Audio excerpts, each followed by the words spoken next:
plan. But he just looked evil. I know that's a word everybody uses all the time. He looked really scary.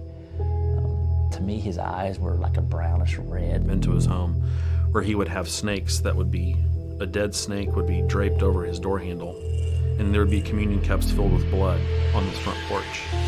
I've seen where there might be 3 crows laying in one direction, facing east, dead crows. Michael's arms, I don't know if he's shown you his arms, but they're covered in scars from where he used to cut himself during his rituals and invite demons in through his blood. The kid looked at him and said, "You know you're gonna die soon." And so we hopped in the truck, and as I'm about to shut the door, there's a speaker above the gas pump, and it crackles, and this voice comes across, and I know it was the kid inside, and the voice said, "You heard what I said."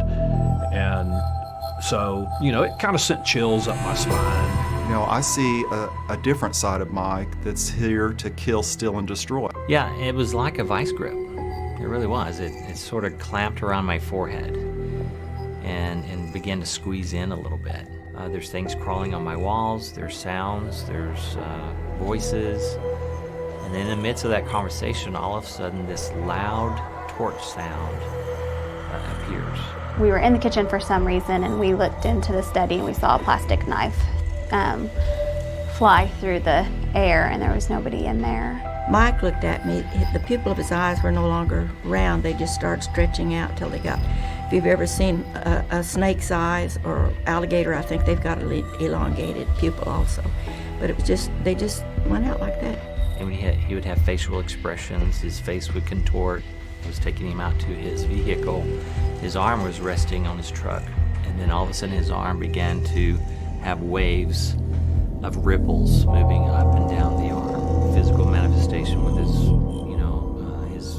forehead actually changing shape in front of me.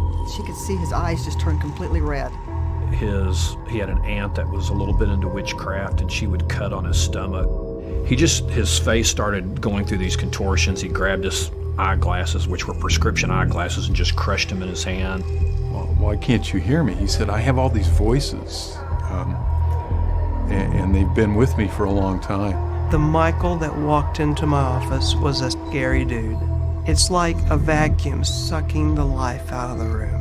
Well, he drew a pentagram in one of his houses on the floor, and it was huge. It took up the whole living room floor, and he was on a mattress on the floor sleeping and had some blankets over him, and I just had the prompting to pray over him. And so I just put my hand over him, but not where he could feel me or hear me. And I just started praying like under my breath, and his hands just started shaking. And at that point I knew that it was something greater, and that there really was something going on, and that, even the innocence of what I brushed off of the pentagrams and the things that he talked about was very serious.